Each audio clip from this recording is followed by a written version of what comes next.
இன்னைக்கு வந்து நம்ம சேனல்ல தூதுவளை துவையல் தாங்க எப்படி செய்யுதுன்னு பார்க்க போறோம். இது ரைஸ்க்கு, அப்புறம் சாம்பார் சாதம், ரச சாதம், இந்த மாதிரி தோசை, இட்லிக்கெல்லாம் நல்லா இருக்கும். இந்த மாதிரி தோசை கூட வச்சு சாப்பிடும்போது நல்லா இருக்கும். தூதுவளை வந்து இந்த கிளைமேட்டுக்கு வந்து நிறைய சளி பிடிக்குது இல்லையா, அதுக்கு இந்த மாதிரி தூதுவளை வந்து செஞ்சு கொடுத்தோம்னா குழந்தைங்களுக்குலாம் ரொம்பவே நல்லா இருக்கும். நம்மளுக்கு சளியும் கொஞ்சம் கம்மியாகும். இந்த மாதிரி நீங்க ட்ரை பண்ணி பாருங்க. இது எப்படி செய்யுதுன்னு இப்ப பார்க்கலாம் வாங்க. கடாய் வச்சிருக்கேன், எண்ணெய் சேர்த்துக்கலாம். ஒரு 3 ஸ்பூன் எண்ணெய் சேர்த்துக்கிறேன்.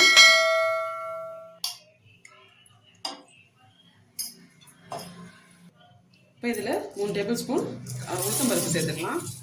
இதையும் சேர்த்து இதை நல்லா வறுக்கணும். பொன்னிறமாக வறுக்கிறது அந்த அளவுக்கு வறுக்கணும்.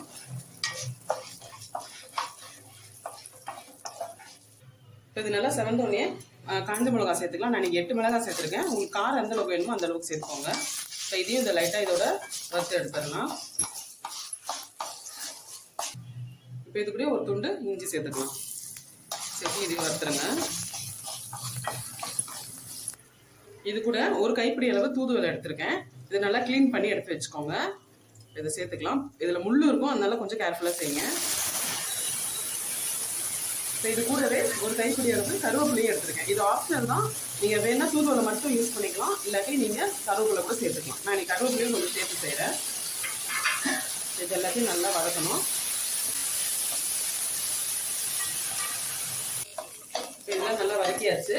இப்போ ஒரு 4 பீஸ் தேங்காய் வந்து எடுத்திருக்கேன், இதை துருவி வச்சிருக்கேன். இப்போ இதை சேர்த்துக்கலாம். சரி, இது கூட 1 நிமிஷம் போல வதக்கி எடுத்துக்கோங்க.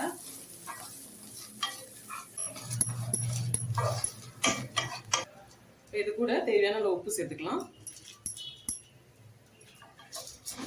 சேர்த்துட்டு இப்போ இதை நல்லா ஆற வச்சுட்டு அரைக்கணும். நெக்ஸ்ட் இது ஆற வச்சு அரைக்கிறத பார்க்கலாம். இதெல்லாத்தையும் இதில் சேர்த்தாச்சு. இப்போ இதை ஃபர்ஸ்ட் மூடிட்டு ஒரு 2 பல்ஸ் கொடுத்து எடுத்துக்கோங்க. நெக்ஸ்ட் இதில் கொஞ்சம் புளி சேர்த்து அரைக்கணும், அதையும் காமிக்கிறேன். இந்த மாதிரி கொஞ்சம் குறப்பாக அரைச்சாச்சு. இப்போ வந்து நான் கொஞ்சம் ஒரு சின்ன நெல்லிக்காய் சைஸ் புளி எடுத்து கரைச்சி வச்சிருக்கேன். அந்த தண்ணியை இதில் சேர்த்துக்கலாம். நீங்கள் வேணும்னா பத்தாட்டி நார்மல் வாட்டர் கூட இதோட சேர்த்து நீங்கள் கொஞ்சம் ரொம்ப தண்ணியாக அரைக்கக்கூடாது, கொஞ்சம் திக்காக தான் அரைக்கணும் இதுக்கு. நெக்ஸ்ட் இது கூட கொஞ்சம் தண்ணி சேர்த்து அரைச்சிக்கலாம். அவ்வளோதான், இப்போ அரைச்சாச்சு. இந்த அளவுக்கு நல்லா கொஞ்சம் குறப்பாக அரைச்சி எடுத்துக்கணும். இது ஒரு பவுலுக்கு மாற்றிடலாம். இது வேணும்னா நீங்கள் தாளிச்சிக்கலாம், தாளிக்காமே சாப்பிட்டுக்கலாம். இது வந்து ரசத்துக்கு, ரச சாதத்துக்கு, அப்புறம் சாம்பாருக்குலாம் ஊறுகாய் மாதிரி நம்ம தொட்டுக்கலாம்.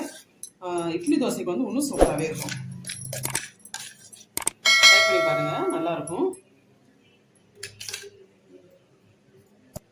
நீங்களும் இதே மாதிரி ட்ரை பண்ணி பாருங்கள். எப்படி இருந்தது கமெண்ட்டில் சொல்லுங்கள். இந்த வீடியோ உங்களுக்கு பிடிச்சிருந்தா தஞ்சை கிச்சன் கலட்டை ஃபாலோ பண்ணிக்கோங்க. மறக்காமல் சப்ஸ்கிரைப் பண்ணிக்கோங்க. தேங்க்யூ.